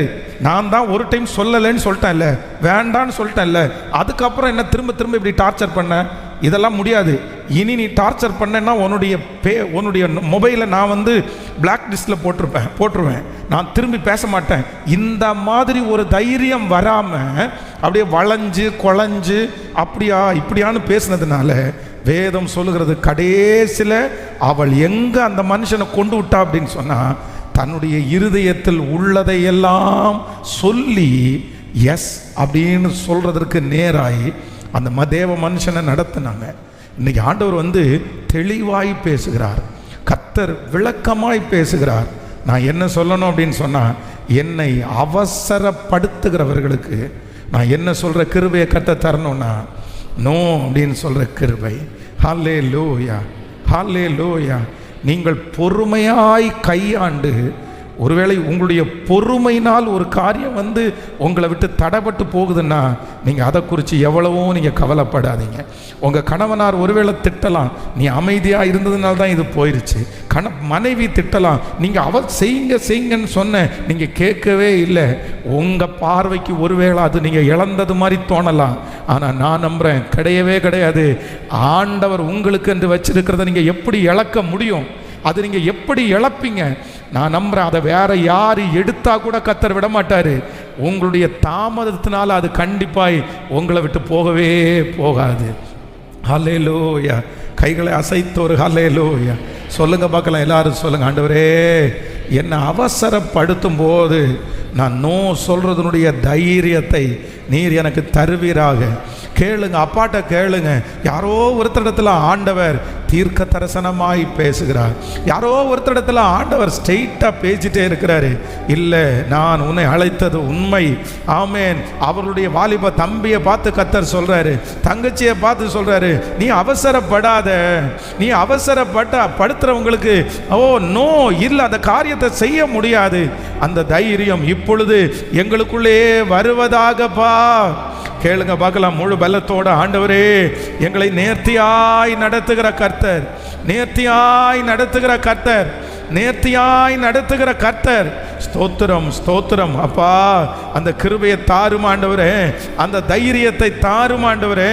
இப்பொழுது அந்த தைரியம் உம்முடைய பிள்ளைகளுக்கு உண்டாவதாக, உண்டாவதாக, உண்டாவதாக. ஆமென். அதிசயங்களை செய்கிற தேவன் நம்மோடு இருக்கிறார். அவர் திறந்த வாசலை ஒருவராலும் அடைக்கவே முடியாது. எனக்கு குறித்ததை நிறைவேற்றி முடிப்பவர் நீரே ஐயா, நீரே. எனக்காக யாவை செய்து முடிப்பவர் நீரே ஐயா, நீரே. எனக்கு குறித்ததை நிறைவேற்றி முடிப்பவர் நீரே ஐயா, நீரே. எனக்காக யாவை செய்து முடிப்பவர் நீரே ஐயா, நீரே. அப்பா உமக்கு ஸ்தோத்திரம், அன்பே உமக்கு ஸ்தோத்திரம். பாடுவோம். அப்பா உமக்கு ஸ்தோத்திரம், அன்பே உமக்கு ஸ்தோத்திரம். மலாகாத காரி, மலாகாத காரி, பாடுவோம். மலாகாத காரி, ஒன்றுமில்லை, எல்லாமே உம்மாலா. அல்லேலூயா, எல்லாமே உம்மா. கைகளை மேல தட்டி ஆகும், எல்லாமாகும் உம்மாலே, எல்லாமாகும் ஆகும், எல்லாமாகும் உம்மாலே, எல்லாமாகும். ஹல்லேலூயா, ஆமென். எத்தனை பேர் ஆமோதிக்கிறீர்கள்? இப்படி லோன் தரோம் அப்படின்னு சொல்லி உங்களுக்கு அப்படி நடக்கும், இப்படி நடக்கும். நடையா நடப்பாங்க. எது வரைக்கும்? எது வரைக்கும் நடையா நடப்பாங்க? ஃபோன் கால், அத்தனை ஃபோன் கால் பண்ணுவாங்க. சிஸ்டர், இது உங்களுக்கு இன்னும் நிறைய பேர் ஸ்பிரிச்சுவலாக கூட பேசுவாங்க. என்ன பேசுவாங்கன்னா, நீங்களும் சர்ச்சுக்கு போகிறீங்க, நானும் சர்ச்சுக்கு போகிறேன். அவங்க சர்ச்சு வாசலில் கூட போயிருக்க மாட்டாங்க. எனக்கு ஜீசஸை ரொம்ப பிடிக்கும், எனக்கு ஜீசஸை ரொம்ப பிடிக்கும். அந்த ஜீசஸ் தான் உங்கள் முன்னாடி என்ன வந்து ஹலோ கொண்டு வந்து நிறுத்தினாரு. ஜீசஸ் தாங்க, ஜீசஸ் தான் பாருங்க. நான் எங்கேயோ போக வேண்டிய ஆள், அந்த ஜீசஸ் வந்து என் வண்டியை உங்கள் வீட்டு பக்கமாக திருப்பி இந்த நன்மை உங்களை வந்து சேரணும்னு நீங்கள் உடனே ஜீசஸ்ன்னு நினச்சிடக்கூடாது. அது ஜீசஸனுடைய பேரில் ஒரு குட்டி சாத்தான். ஆமாம், பேர் தான் ஜீசஸ். ஆனால் உள்ளுக்குள்ளே இருந்து செயல்படுகிற ஆவி வந்து வஞ்சிக்கிற ஆவி. அவசரப்படுத்துகிறாங்கன்னாலே அதில் ஏதோ ஒன்று இருக்கு. ஒன்று நம்ம தலையில் கட்ட பார்க்குறாங்கன்னு அர்த்தம். ஏதாவது 1 2 100ல் 1 2 ஏதாவது ஒன்று இப்போ வந்து சிலர் வந்து இந்த வீடு விற்பனைக்கு அப்படின்னு போட்டிருந்தாங்கன்னு வைங்களேன், அர்ஜென்ட் சேல், அவசரத்தில் இருக்கிறார் அப்படின்ற. ஏன்னா ஜனங்களுக்கு வந்து இந்த மாதிரி ஒரு கேள்வி சொல்லிட்டாங்கன்னா உடனே நம்ம நிறைய பேர் அப்படி விழுந்துடுறது மாதிரி விழுந்துடுறோம். ஆனால் கிடையவே கிடையாது. நான் நோ சொல்லுவேன், நான் நோ சொல்லுவேன். எதுக்கு நோ சொல்லுவேன்னா, என்னை அவசரப்படுத்துகிற எந்த காரியத்தையும் நான் உடனே என்ன பண்ண மாட்டேன்னா செய்ய மாட்டேன். ஹல்லேலூயா. நம்பர் 2, ரெண்டாவதாக சீக்கிரமாக வாசிக்கலாமே. நீங்கள் ஆதியாகமம் 2ஆம் அதிகாரத்தினுடைய 17வது வசனத்தை வாசிக்கலாமா? ஆதியாகமம் 2ஆம் அதிகாரத்தினுடைய 17வது வசனத்தை வாசிக்கலாம். ஆனாலும் நன்மை தீமை அறியத்தக்க விருட்சத்தின் கனியை புசிக்க வேண்டாம், அதை புசிக்கும் நாளிலே சாகவே சாவாய் என்று கட்டளையிட்டார். நீங்கள் 3ஆம் அதிகாரம் 11வது வசனத்தை கூட வாசிக்கலாம். ஆதியாகமம் 3ஆம் அதிகாரம், ஆதியாகமம் 3:11. அப்பொழுது அவர், நீ நிர்வாணி என்று உனக்கு அறிவித்தவன் யார்? புசிக்க வேண்டாம் என்று நான் விலக்கின விருட்சத்தின் கனியை புசித்தாயோ என்றார். அதற்கு ஆதாம், என்னுடனே இருக்கும்படி தேவரீர் தந்த ஸ்திரீயானவள் அவ்விருட்சத்தின் கனியை எனக்கு கொடுத்தாள், நான் புசித்தேன் என்றான். நல்லா கவனிச்சுங்க ஆண்டவருடைய பிள்ளைகளே, இந்த இடத்துல என்ன நடக்குது அப்படின்னு சொன்னா, ஆண்டவர் ஆதாமையும் ஏவாளையும் பார்த்து என்ன சொல்றார் அப்படின்னா, இந்த தோட்டத்தினுடைய நடுவில் இருக்கிற விருட்சத்தினுடைய கனிக்கு ஆண்டவர் வேண்டாம், நோ அப்படின்னு சொல்றாரு. நோ, அதை செய்யாதப்பா, அதை அந்த கனியை புசிக்காதப்பா அப்படின்னு ஆண்டவர் ஏற்கனவே சொல்லிட்டாரு. ஆனால் இந்த பிசாசு என்ன பண்ணுறான் அப்படின்னா, உள்ள இப்போ எதை விதைக்கிறான் அப்படின்னு சொன்னால், அந்த ஆதாமுக்குள்ளேயும் ஏவாளுக்குள்ளேயும் ஒரு பெரிய நம்பிக்கையை உள்ளுக்குள்ளே விதைக்கிறான். இல்லை, நீங்கள் இந்த கனியை புசிச்சிங்கன்னா நீங்கள் யாரை மாதிரி மாறிடுவீங்க அப்படின்னா, தேவர்களை போல மாறிடுவீங்க, நீங்கள் அப்படியே ஆயிடுவீங்க, பாருங்க இவனை பாருங்க, பாருங்க இவளை பாருங்க அப்படின்னு சொல்லி நிறைய மனிதர்களை முன்பாக கொண்டு நிறுத்தி நமக்குள்ள என்ன விதைப்பாங்க அப்படின்னா, நம்பிக்கையை விதைப்பார்கள். ஒரு தேவனுடைய பிள்ளை நோ அப்படின்னு சொல்ல வேண்டிய இரண்டாவது நபர்கள் யார் அப்படின்னா, உங்களுக்கு அந்த காரியத்தை குறித்து நம்பிக்கை ஊட்டுகிற எல்லாருக்கும் என்ன சொல்லிட முடியாதுன்னா, எஸ் அப்படின்ற வார்த்தையை நம்ம சொல்லிட முடியாது. ரொம்ப கவனமாக இருக்கணும். அவ்வளோதான். அவங்க சொல்லுவாங்க. கடந்த சில நாட்களுக்கு முன்பாக ஒரு சின்ன ஒரு வீடியோ கிளிப் ஒன்று பார்த்தேன். அந்த வீடியோ கிளிப்பில் ஒரு நார்த்தில் இருக்கிற ஒரு அம்மா, ஒரு வயதான அந்த அம்மா என்ன சொல்கிறாங்க அப்படின்னு சொன்னால், எனக்கு லாட்ரி, அந்த லாட்ரியில் நான் கேம் மாதிரி விளையாடினேன், அதில் எனக்கு 1 கோடி ரூபாய் பரிசு கொடுத்துச்சு, கிடச்சிச்சு அப்படின்னு அந்த அம்மா சொல்கிறாங்க வீடியோவில். உடனே ஒரு பேட்டி எடுக்கிறாங்க. டிவி சேனல் நிறைய மைக் அவங்க முன்னாடி வச்சு, நீங்கள் என்ன பண்ணுறீங்க, இல்லை எனக்கு இந்த மாதிரி நான் விளையாடினேன், இந்த ரம்மி மாதிரி விளையாடினேன், எனக்கு 1 கோடி ரூபாய் எனக்கு பணம் வந்துச்சுன்னு சொல்கிறாங்க. ஆனால் அந்த வீடியோனுடைய மறுபுறத்தை பார்த்தீங்க அப்படின்னு சொன்னால், ஒரு பையன் யாருக்கும் தெரியாமல் மொபைலில் அதை ஷூட் பண்ணியிருக்கிறான். ஒரு டீம் அந்த அம்மாவை தனி ரூமில் கொண்டு வச்சு அந்த அம்மாவுக்கு ப்ராக்டிஸ் கொடுக்குறாங்க. எதுக்கு ப்ராக்டிஸ் கொடுக்குறாங்க? நீ மீடியாவுக்கு முன்னாடி எனக்கு 1 கோடி எனக்கு பரிசு கிடச்சிச்சு நீ சொல்லு. அந்த அம்மாவுடைய வீடு ரொம்ப சின்ன குட்டி வீடு. இந்த வார்த்தையை அவங்களுக்கு, இந்த அம்மாவுக்கு வரமாட்டேங்குது. அவங்க ப்ராக்டிஸ் கொடுக்குறாங்க, சொல்லுன்னு. நம்ம நிறைய பேருக்கு என்ன தெரியும்? உங்களுடைய கண்ணுக்கு என்ன தெரியும்? அந்த அம்மா, ஐயோ பாவப்பட்ட அம்மா, இந்த அம்மாவுக்கு கிடைச்சிருச்சு, இந்த அம்மாவுக்கு கிடைச்சா நமக்கு கிடைக்காதா? லாட்ரி, கேரளாவில் லாட்ரி சீட்டெல்லாம் நிறைய பேர் வாங்குறாங்க. அந்த இப்போ லாட்ரி ஒருத்தருக்கு அடிச்சிருக்கு போல, உடனே நிறைய பேருக்கு நம்ம ஆட்களுக்கு கேரளா போகலான்னு தோணுது. போயிட்டு லாட்ரி வாங்கிட்டு வந்துடுவோமா? அதுலையாவது கர்த்தர் கண்ணை திறக்க மாட்டாரா? ஒருவேளை ஆண்டவர் நம்மளை நினைக்கணும்னு நினச்சா ஒரு லாட்ரி வாங்கி நல்லா 21 நாள் உபவாச ஜபத்தில் நம்ம ஜெபம் பண்ணுவோம். ஆண்டவர் நமக்கு லாட்ரியை அடிக்க பண்ணுவார். தசமபாகத்தில் சர்ச்சை கொடுத்துருவோம். அதுக்கப்புறம் கடனை முடிச்சிடலாம். நம்முடைய ஆண்டவர் அப்படி நம்மளை ஆசீர்வதிக்கிறவர் அல்ல. நம்முடைய கையின் பிரயாசத்தை ஆசீர்வதிக்கிறவர், நம்முடைய முயற்சிகளை ஆசீர்வதிக்கிறவர். ஹல்லேலூயா. பஞ்சமுள்ள தேசத்திலே ஈசாக்கு விதை விதைத்தான், கர்த்தர் அவனை 100 மடங்கு கர்த்தர் அவனை ஆசீர்வதித்தார். இன்றைக்கு இந்த சத்தத்தை கேட்டுக்கொண்டிருக்கிற யாரோ ஒருத்தரை பார்த்து கர்த்தர் சொல்றாரு, இல்லை, உங்களுக்கு கொடுக்கிற நம்பிக்கையிலே நீங்கள் ஒரு நாளும் எஸ் அப்படின்ற வார்த்தையை சொல்லாதிருங்கள். வாலிப தங்கச்சிகளுக்கு நான் ஒரு பெரிய எச்சரிப்பு கொடுக்குறேன். நீ ரொம்ப கவனமா இருப்பா, ரொம்ப கவனமா இருக்கு. உனக்கு நம்பிக்கையை ஊட்டுகிற மனிதர்களுக்கு நீ எஸ் சொல்லாத. உன்னை நான் நல்லா வச்சுக்குவேன், உன்னை நான் அப்படி வச்சிருக்குவேன், உன்னை நான் ராணி மாதிரி வச்சுக்குவேன், உன்னை நான் ராஜாத்தி மாதிரி நான் உன்னை வச்சுக்குவேன், உன்னை தாம்பளை தட்டில் வச்சு நான் உன்னை பார்த்துவேன், உன் கால் மண்ணில் படாத அளவுக்கு உன்னை நடக்க பண்ணுவேன். இதெல்லாம் எத்தனை நாளைக்கு தெரியுமா? 3 நாள் தான், 3 days தான். அதுக்கப்புறம் நிறைய வார்த்தை உங்களுக்கு என்ன வார்த்தையாக போகும்னா, பொய்யான வார்த்தை. ஆமென். கைகளை உயர்த்தி சொல்லுங்க பார்க்கலாம். ஆண்டவரே, எனக்கு ஒரு தைரியத்தை தாரும்.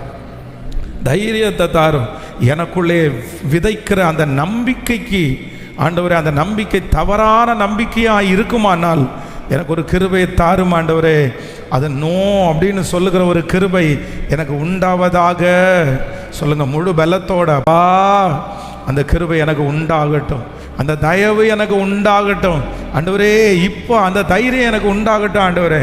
எனக்கு என்ன நம்பிக்கை கொடுத்தாலும் கர்த்தர் அதை நடத்தாவிட்டால், ஆண்டவர் அதுக்கு ஆண்டவரே உமக்கு பிரியம் இல்லாவிட்டால், உமக்கு சித்தம் இல்லாவிட்டால், அந்த நம்பிக்கை தவறான நம்பிக்கையாய் இருக்குமானால் எனக்கு ஒரு ஞானத்தை கொடுத்து அந்த இடத்திலிருந்து என்னை தப்புவிக்கிறதற்கு தேவரீர் நீர் வல்லவராய் இருக்கிறீர்.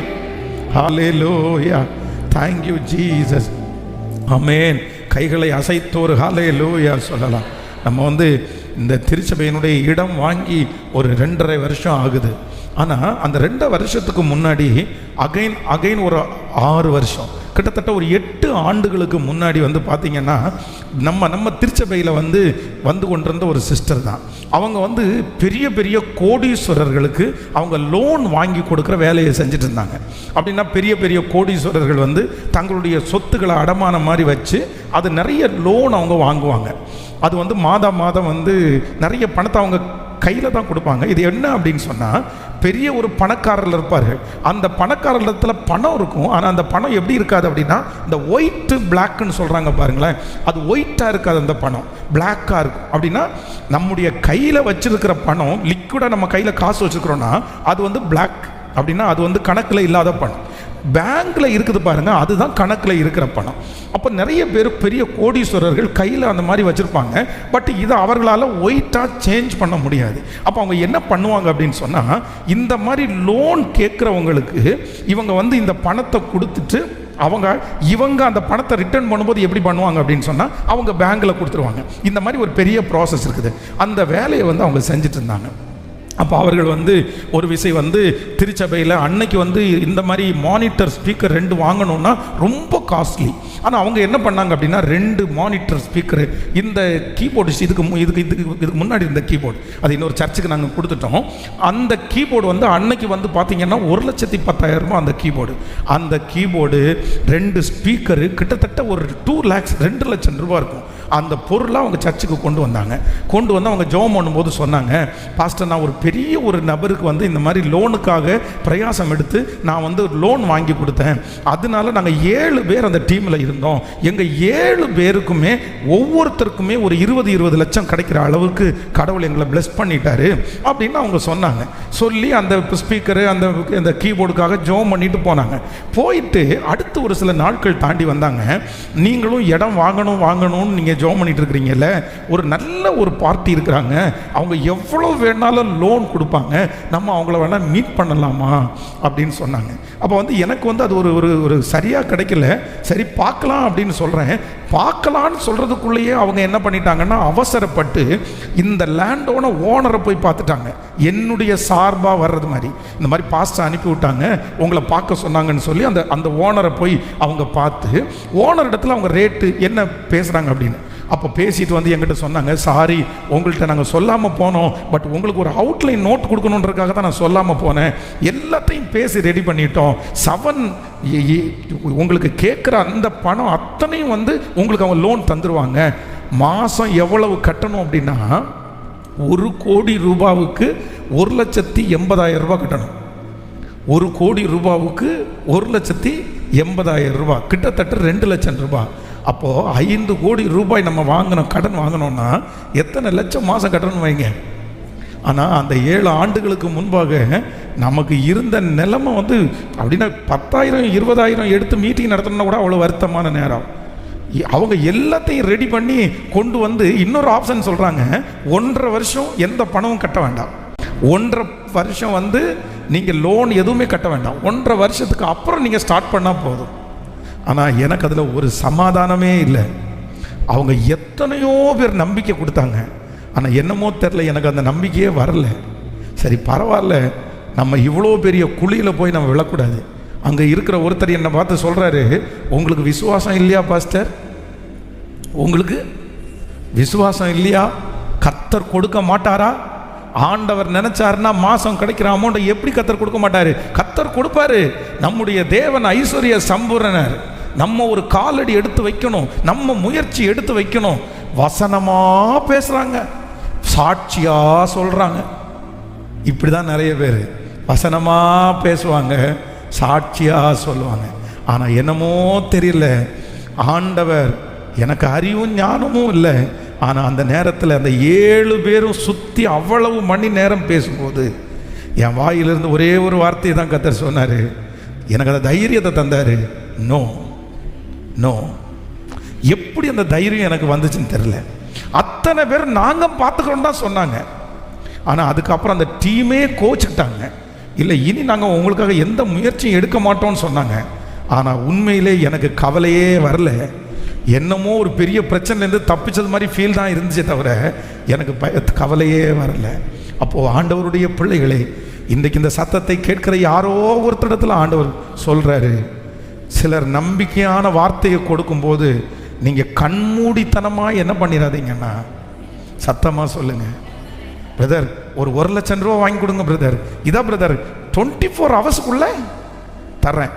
ஆனால் 24 மணி நேரத்துக்குள்ள தர்றேன்னு சொல்றவங்க 24 நாளா அந்த பணத்தை அவங்களால 24 நாளா அந்த பணத்தை ரெடி பண்ண முடியாத ஒரு நபர் 24 மணி நேரத்தில் தர்றேன்னு சொல்ற அந்த வாக்குறுதியை எப்படி நீங்க நம்ப முடியும்? எப்படி நீங்க நம்ப முடியும்?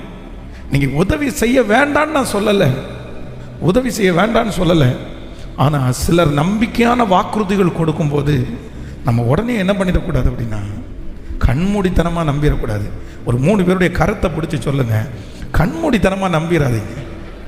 சொல்லுங்க, நல்லா சொல்லுங்க, கண்மூடித்தனமாக நம்பிடாதீங்க. மற்றவங்க கொடுக்குற ஹோப்பில் கொஞ்சமாவது நீங்கள் கவனமாக இருங்க, கவனமாக இருங்க. யார் நானே ஹோப் கொடுத்தாலும் நீங்கள் என்னவா இருக்கணும்? சொல்லுங்க சத்தமா, கவனமாக இருக்கணும். சூழ்நிலை எப்படி வேணாலும் மாறும். எனக்கு நாளைக்கு அடுத்த நிமிஷம் நான் எங்கே இருப்பேன், எப்படி இருப்பேன்னு உங்களுக்கு தெரியுமா? தெரியாது. அப்போ நான் கொடுக்குற வாக்குறுதியை நீங்கள் எப்படி நம்புவீங்க? பாஸ்டர் அப்படின்ற வாக்குறுதியை நீங்கள் நம்பிட முடியுமா? பாஸ்டர் சொன்னார் வாக்கு மாற மாட்டாருன்னு நம்பிட முடியுமா? பாஸ்டர் மாற மாட்டாரு. ஆனால் பாஸ்டருடைய சூழ்நிலை மாறிச்சுன்னா நம்ம எதுவும் பண்ண முடியாது. அதனால் எடுக்க மிஞ்சி பாரத்தை நீங்கள் ஒரு நாள் எடுக்கக்கூடாது. கைகளை உயர்த்தி சொல்லுமா, ஆண்டவரை பார்த்து, ஆண்டவரே எனக்கு ஒரு கிருபை வேண்டும். சத்தமா யாரோ ஒரு இடத்துல ஆண்டவர் தெளிவாக பேசுகிறாரு. ஏதோ ஒரு வாலிப தம்பியின் இடத்துல கர்த்தர் தெளிவாக பேசுகிறாரு, தங்கச்சின் இடத்துல கர்த்தர் தெளிவாக பேசுகிறாரு. கைகளை உயர்த்தி ஆண்டவரிடத்தில் கேட்கலாம், ஆண்டவரே சில மனிதர்கள் நம்பிக்கையான வார்த்தைகளை கொடுக்கும் போது ஏசப்பா ஆண்டவரே எனக்கு தைரியமாய் நோ அப்படின்னு சொல்லுகிறதற்கு ஹல்லேலூயா ஹல்லேலூயா எனக்கு பெலன் தாரும் ஆண்டவரே, எனக்கு பெலன் தாரும் ஆண்டவரே, எனக்கு பெலன் தருவீராக. ஆமென். ஸோ நம்பர் 3, மூன்றாவதாக ஒரு தேவனுடைய பிள்ளை நோ அப்படின்னு சொல்றதற்கு நம்ம தயங்கக்கூடாது. நீங்கள் 1 சாமுவேல் 15ஆம் அதிகாரத்தை எடுத்துக்கொள்ளுங்கள். 1 சாமுவேல் 15ஆம் அதிகாரத்தினுடைய 9வது வசனத்தை நம்ம வாசிக்க போகிறோம். 1 சாமுவேல் 15ஆம் அதிகாரம். ஸோ 9வது வசனத்தை வாசிக்கலாம். சவுலும் ஜனங்களும்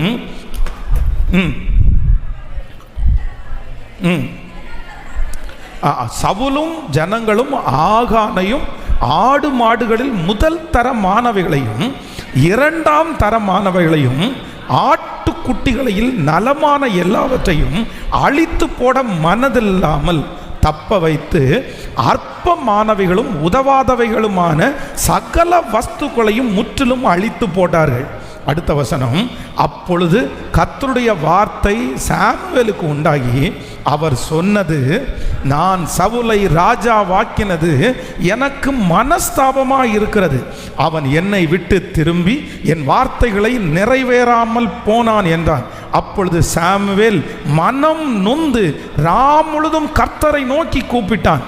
மறுநாள் அதிகாலமே சாமுவேல் சவுலை சந்திக்க போனான். அப்பொழுது சவுல் கார்மேலுக்கு வந்து தனக்கு ஒரு ஜெயஸ்தம்பம் நட்டி பின்பு பல இடங்களில் சென்று கில்காலுக்கு போனான் என்று சாமுவேலுக்கு அறிவிக்கப்பட்டது. சாமுவேல் சவுலிடத்திற்கு போனான். சவுல் அவனை நோக்கி, நீர் கர்த்தரால் ஆசீர்வதிக்கப்பட்டவர், கர்த்தருடைய வார்த்தையை நிறைவேற்றினேன் என்றார்.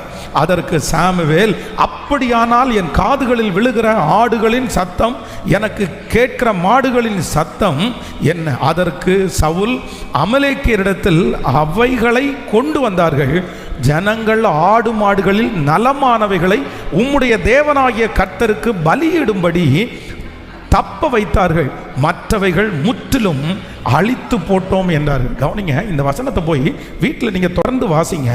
இதில் என்ன நடக்கும் அப்படின்னு சொன்னால், ஆண்டவர் சவுலுக்கு என்ன சொன்னார் அப்படின்னா, நீ போய் யுத்தம் பண்ணுகிற அந்த இடத்துல, நீ போய் சந்திக்கிற அந்த இடத்துல வந்து இருக்கிற எல்லாத்தையுமே அழிச்சிட சொல்லிட்டாரு.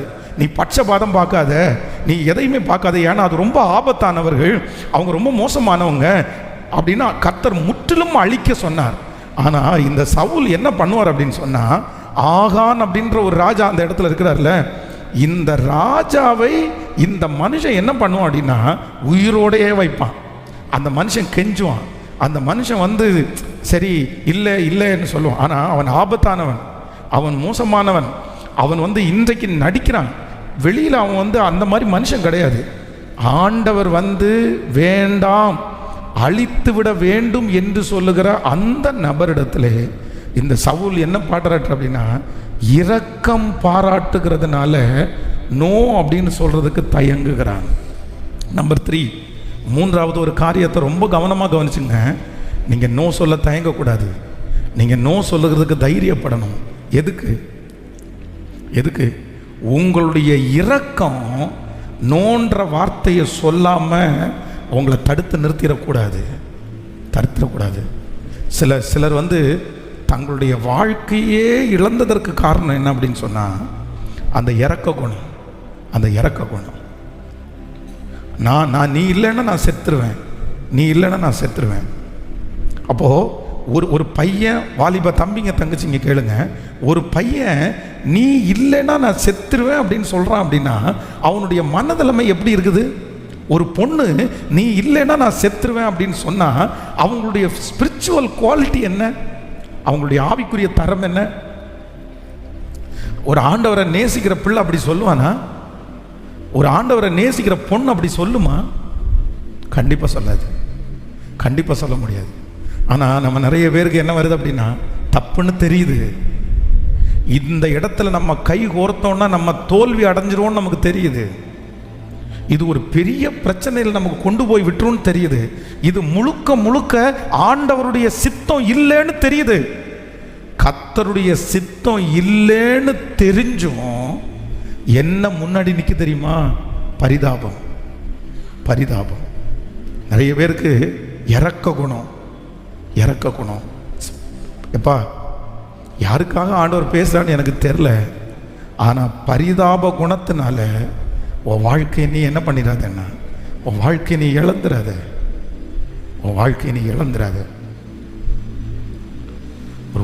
இழந்துடாத.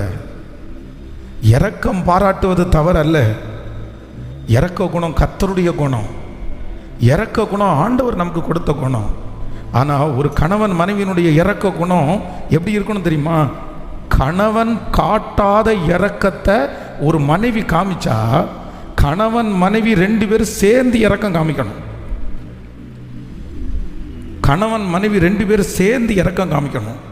கணவன் இரக்கம் காமிக்கல, கணவனுடைய இருதயம் இறங்கலை, ஆனால் மனைவியினுடைய இருதயம் அந்த இடத்துல இறங்குனா, இல்லை மனைவி இரக்கம் காமிக்கல, கணவனாருடைய இருதயம் அந்த இடத்துல இறங்குனா, சில நேரத்தில் அது குடும்பத்தில் என்னவா வந்து முடியும்னா பிரச்சனையாக வந்து முடிஞ்சிடும். எப்படி நேசிக்கணும் அப்படின்னா, சேர்ந்து நேசிக்கணும். சில நேரத்தில் சிலருடைய கணவனார் வந்து ஒருவேளை கடினமானவர்களாக இருக்கலாம், சில மனைவிகளை வந்து கடினமானவர்களாக இருக்கலாம், அவங்களுடைய வெறுப்புனால அவங்க வந்து அப்படி செய்கிறவங்களாக இருக்கலாம். ஆனாலும் ரொம்ப ஜாக்கிரதையாக இருக்கணும். ஆண்டவரே, நீர் காண்பிக்காத ஒரு இரக்கத்தை நான் காண்பியாதபடி எனக்கு கிருபையா இறங்குவீராக. ஹல்லேலூயா. சொல்லுங்க, கையை மேலே உயர்த்தி, நீங்க காமிக்காத ஒரு இரக்கத்தை நான் காண்பியாதபடி என்னை கிருபையாய் காத்துக்கொள்ளும்.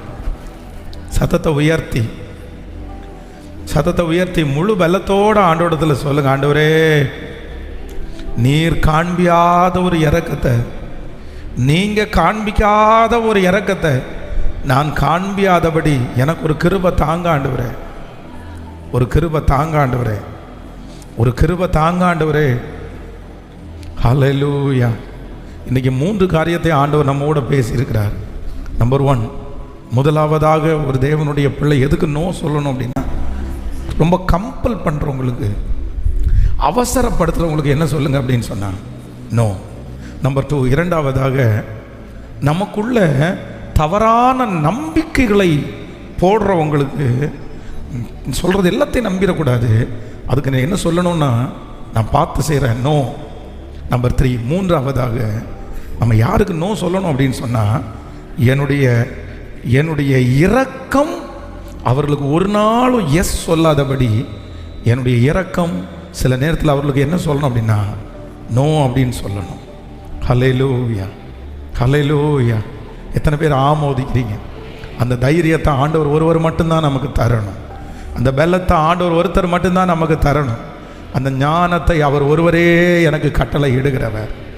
Thank you Jesus. யாரோ ஒரு சிலரை ஆண்டவர் அந்த பொல்லாத கட்டுகளிலிருந்து கர்த்தர் உங்களை மீட்டெடுக்கிறதுக்காக தான் இந்த வார்த்தையை ஆண்டவர் பேசுகிறாரு. உங்கள் பிள்ளைகளுக்காக தான் ஆண்டவர் இந்த வார்த்தையை பேசுகிறாரு. எந்த விதமான தயக்கமும் இன்றி ஆண்டவர் வாக்கு கொடுக்கிறார், நீ நோ அப்படின்னு நீ சொல்லு, மற்ற காரியத்தை எனக்காக அவர் பார்த்து கொள்ளுகிறதற்கு கர்த்தர் வல்லவராக இருக்கிறார். ஆமென். அப்படியே எழும்பி நிற்கலாமா? எல்லாரும் அப்படியே எழும்பி நிற்கலாம். Thank you Jesus, thank you Holy Spirit. நன்றி ஆண்டவரே, நன்றி ஆண்டவரே, நன்றி ஆண்டவரே. Thank you Holy Spirit. நன்றி அப்பா. அப்படியே கவனிங்க, வேதம் சொல்கிறது 10 ஆண்டுகள் கழித்து, 10 ஆண்டுகள் கழித்து ஆபிரகாமுக்கு சாராய் யாரை கொடுத்தாங்களாமா? ஆகார் என்கிற ஒரு பெண்மணியை திருமணம் பண்ணுறதுக்காக சொல்கிறாரு. நீ என்னால் சன்னதி உண்டாகுன்ற நம்பிக்கை எனக்கு இல்லை, கர்த்தர் எனது கர்ப்பத்தை யார் அடைச்சிருக்கிறார் சொல்லுங்க? கர்ப்பத்தை அடைச்சிருக்கிறது யாரு? கர்த்தர் என் கர்ப்பத்தை அடைத்திருக்கிறார் என்று யாருக்கு தெரியுது? சாராளுக்கு தெரியுது. அப்போ கர்த்தர் ஒரு கர்ப்பத்தை அடைச்சிருக்கிறாருன்னா யார் தான் திறக்கணும்? யார்கிட்ட தான் போகணும்? ஒன்று நினச்சிக்குங்க, உங்கள் வாழ்க்கையில் சில காரியத்தை ஆண்டவருடைய அனுமதியோடு தடுத்து வச்சிருக்கிறாருன்னா, கர்த்தர் தான் இந்த காரியத்தை இதுவரைக்கும் கொடுக்கலன்னா, நீங்கள் இன்னொரு ஆகார நீங்கள் என்ன பண்ணாதீங்க, தேடாதீங்க. நீங்கள் யார்கிட்ட தான் போகணும்? கர்த்தர்கிட்ட தான் போகணும். நீங்கள் ஆண்டவரிடத்தை தான் போகணும். சாராய்க்கு நல்லாவே தெரியுது, கர்த்தர் என் கற்பத்தை அடைத்திருக்கிறார் என்று தெரிஞ்ச போதிலும் தன்னுடைய கணவனாரை கூப்பிட்டு என்ன சொல்றார் அப்படின்னு சொன்னா, நீ என்ன பண்ணு, இந்த ஆகாரை நீ மணந்து கொள்னு சொன்ன உடனே இந்த இடத்துல தான் இந்த ஆபிரகாம் கோட்டை விட்டாரு. என்ன சொல்லியிருக்கணும் அப்படின்னு சொன்னா, நோ. என்ன பேசிட்டு இருக்க, என்ன பேசிட்டு இருக்க? நீ மனைவியா இருக்கலாம், ஆனாலும் நான் யாருடைய வார்த்தைக்கு தான் கீழ்ப்படிவேன்னா, நீ சொன்ன உடனே எல்லாத்தையும் நான் கேட்டுற முடியாது. நீ சொன்ன உடனே, அதனால தான் நான் உங்களுக்கு ஃபர்ஸ்டே சொன்னேன், பிள்ளைகள் சொல்லுகிறத கூட உடனே நம்ம என்ன பண்ணிட முடியாது. நோ நோ நோ, நான் அதை செய்ய மாட்டேன். ஆனால் இவருக்கும் அந்த ஆகார் மேலே என்ன இருக்குது? ஒரு இறக்கம். 10 வருஷமா வேலை செய்கிறாளே, ஒரு தீமை கூட இல்லையே. 10 வருஷமா இந்த வீட்டில் இருக்கிறாளே, ஒரு பெருமை கூட படலையே. சரி, ஒன்றும் இல்லை, இவளே ஒத்துக்கிட்டால, இந்த பொண்ணுடைய வயிற்றுலேருந்து ஒரு குழந்தை வந்தாலும் அந்த பிள்ளை ஒன்றும் சொல்ல போகிறதில்ல, அதுவும் நம்முடைய வம்சம் தானே அப்படின்னு நினச்சாரு. ஆனால் குழந்தைன்னு ஒன்று வயிற்றில் வந்ததுக்கு அப்புறம் இதுவரைக்கும் பார்த்த ஆகார் வேற, குழந்தை வயிற்றுல உருவானதுக்கு பிற்பாடு பார்க்குற ஆகார் வேற. இந்த ஆகாருடைய ஆவி இன்னைக்கும் நிறைய பேருக்குள்ள சுற்றிட்டு இருக்குது. நிறைய சிஸ்டர்ஸுக்கு பார்த்தீங்கன்னா வயிற்றுல குழந்தை வர்றதுக்கு முன்னாடி இருக்கிற நபர் வேற, பிள்ளை வயிற்றுல வந்துச்சா அதுக்கப்புறம் வேற ஆள். அந்த மாதிரி தான் இந்த அப்படியே டோட்டலாக மாறிட்டான். இப்போது யார் ரொம்ப கஷ்டப்படுறது? யார் கஷ்டப்படுறது? சாராய். வேணும்ப்பா, வேணும்மா, உனக்கு இறக்கப்பட்டதுக்கு எனக்கு இதுக்கும் வேணும், இதுக்கு மேலேயும் வேணும். உனக்கு போய் இறக்கப்பட்டேன் பாரு, ஒன்றை போய் அதுவும் என் கணவனாக இருக்கிற அவனை கல்யாணம் பண்ணி கொடுத்தான் பாரு. அதை நான் அடிக்கடி சொல்லுவேன், நிறைய பேருக்கு வாழ்வு கொடுங்க, நிறைய பேர் வாழ்வு கொடுங்க, ஆனால் வாழ்க்கையே கொடுத்துடாதீங்க. ஹலோ, பக்கத்தில் கையை பிடிச்சி சொல்லுங்க, நிறைய பேருக்கு வாழ்வு கொடுங்க பிரதர். சொல்லுங்க சொல்லுங்க எல்லாருமே. ஆனால் நம்ம ஆட்கள் நிறைய பேர் வாழ்வு மட்டும் கொடுக்க மாட்டாங்க. நிறைய பேருக்கு பிளான் என்ன தெரியுமா? நான் உனக்கு என்ன கொடுத்துட்றேன் பிரதர். வாழ்வு மட்டும்தான் நம்மளால கொடுக்க முடியும், வாழ்க்கை நம்மளால கொடுக்க முடியாது. கர்த்தரை மட்டும்தான் நம்மளால காமிக்க முடியும், அவர்கிட்ட பிடிங்க அவர் கையில் கொடுக்க முடியாது. அதை அவங்க தான் செய்யணும். ஆண்டவரை காமிக்கிறது மட்டும்தான் நம்முடைய வேலையை தவிர, ஆண்டவரிடத்துல கொண்டு போய் விடுறது மட்டும்தான் நம்முடைய வேலையை தவிர, மற்ற வேலை கர்த்தருக்கும் அவங்களுக்கும் உள்ள வேலை. அந்த வேலையும் சேர்த்து நீங்க எடுத்துட்டீங்கன்னா நீங்க கண்டிப்பா சிக்கல்ல மாட்டுவீங்க. அந்த நபராலே நீங்க பாதிக்கப்படுவீங்க, அந்த நபரே உங்களுக்கு பாதிப்பா மாறுவாங்க. அதனால வாழ்வு கொடுங்க, வாழ்வு கொடுங்க, ஹெல்ப் பண்ணுங்க, தட்டி கொடுங்க, கர்த்தருடைய வார்த்தையை போய் சொல்லுங்க. ஆனா ஒரு நாளும் அவங்க பிரச்சனைக்கு உள்ள போய் அவனை மீட்டெடுக்க வரணும்னு நினைக்காதீங்க. பிரச்சனைக்கு உள்ள போய் மீட்டெடுக்கிறவர் நான் அல்ல, அவர் ஒருவர் மட்டும்தான் மனுஷனுடைய பிரச்சனைக்கு உள்ள போய் அவனை மீட்டெடுக்க முடியும். ஆனா நான் அவனுடைய பிரச்சனைக்கு உள்ள போயிட்டேன்னா யார் தான் மாற்றுறது? நம்ம தான் மாட்டோம். ஆமேன்னு சொல்லுங்க. எத்தனை பேர் ஆமோதிக்கிறீங்க? இன்னைக்கு வீட்டுக்கு முன்னாடி போயிட்டு வீட்டில் ஒரு ஒரு ஒரு ஒரு பேப்பரில் எழுதி ஒட்டணும். என்ன ஒட்டணும்? சத்தமா கேட்கல, நோ சொல்லு. சத்தமா சொல்லுங்க, என்ன சொல்லு?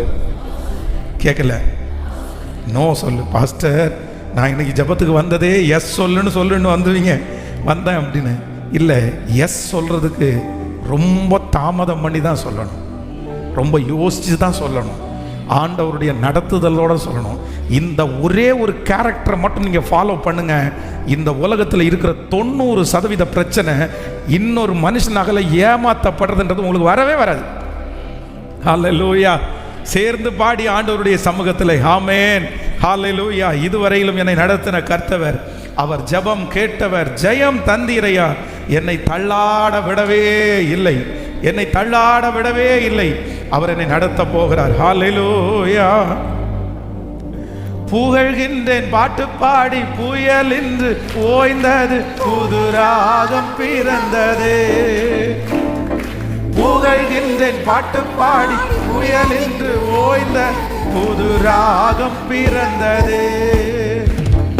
நன்றி அப்பா, நல்லவரே, இன்றும் என்றும் நல்லவரே. நன்றி அப்பா,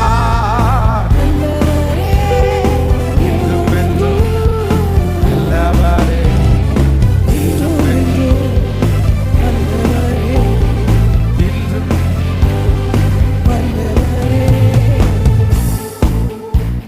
ஓடி நன்றி ஆண்டவரே. இந்த ஆராதனையில் நீர் எங்களோடு கூட இருந்ததற்காக நன்றி. இந்த ஆராதனையினுடைய துவக்கம் முதல் முடிவு வரை உம்முடைய பிரசன்னம் எங்களை வழிநடத்தினதற்காக நன்றி. இந்த நாள் இந்த சத்தத்தை கேட்ட ஒவ்வொரு பிள்ளைகளுக்கும் நீர் அற்புதமாய் நடத்தும் ஆண்டவரே, ஆச்சரியமாய் நடத்தும் ஆண்டவரே. இந்த ஜெபம் ஆரம்பித்ததிலிருந்து நீர் வாக்கு கொடுத்தீர், நான் உன்னை சந்தோஷப்படுத்துவேன். இந்த மாதம் முடிகிறதுக்குள்ள எங்க பிள்ளைகளை ஒரு 10 இடத்துலயாவது நீர் அவர்களை சந்தோஷப்படுத்துகிறது போல ஒரு அற்புதத்தை நீர் செய்வீராக ராஜா. இன்னைக்கு கொடுத்த வாக்குத்தத்தங்களை அப்படியே நிறைவேற்றும், வார்த்தைகளின்படி நடக்க எங்களுக்கு பலன் தருவீராக ராஜா. நன்றி ஆண்டவரே. இந்த வாரம் நடக்கிற 21 நாள் ஜெபம், இந்த வாரம் நடக்கிற அந்த கடைசி கால செய்தி, கனெக்ட் மீட்டிங் எல்லாத்துலேயும் உங்க கரம் கூடவே இருக்கட்டும்ப்பா. உங்க மகிமை தாங்கட்டும். ராத்திரி பகலா திருச்சபையில வேலை செய்யற, இரவு முழுக்க வாழ்போஸ்ட் ஓட்டுனேன் ஆண்டவரே, எங்க பிள்ளைகளை கர்த்தர் ஆசீர்வதிப்பீராகப்பா. இந்த ஊழியத்தை தாங்குகிற பிள்ளைகள் எங்கிருந்தாலும் ஆசீர்வதிக்கப்படட்டும். தசம பாகத்தில் உண்மையா இருக்கிற பிள்ளைங்க, ஆண்டவருடைய ஊழியத்துக்காக செய்கிற பிள்ளைங்களை கர்த்தர் நீர் ஆசீர்வதிப்பீராக. இயேசுவின் மூலம் ஜெபம் எடுக்கிறோம் நல்ல பிதாவே. என் ஆத்துமாவே கர்த்தரை ஸ்தோத்திரி, என் முழுவலுமே அவர் பரிசுத்த நாமத்தை ஸ்தோத்திரி. என் ஆத்துமாவே கர்த்தரை ஸ்தோத்திரி, கர்த்தர் செய்த சகல உபகாரங்களையும் மறவாதே. ஆமென். ஹல்லேலூயா. கைகளை உயர்த்தி ஒரு ஹல்லேலூயா, முழு பலத்தோடு ஹல்லேலூயா. ஸோ ஆண்டவர் உங்களை ஆசீர்வதிப்பார். விசேஷமாக வந்து அந்த நம்முடைய அந்த கிச்சனுடைய அந்த தட்டெல்லாம் கடைசியாக நாள் இந்த வாரத்துக்குள்ளே நம்ம அதை பர்ச்சேஸ் பண்ணுறோம். அதனால் அதில் கலந்துக்கிறவங்க அதில் நீங்கள் கலந்து கொள்ளலாம். God bless you. Praise Lord. Praise. அடுத்ததில்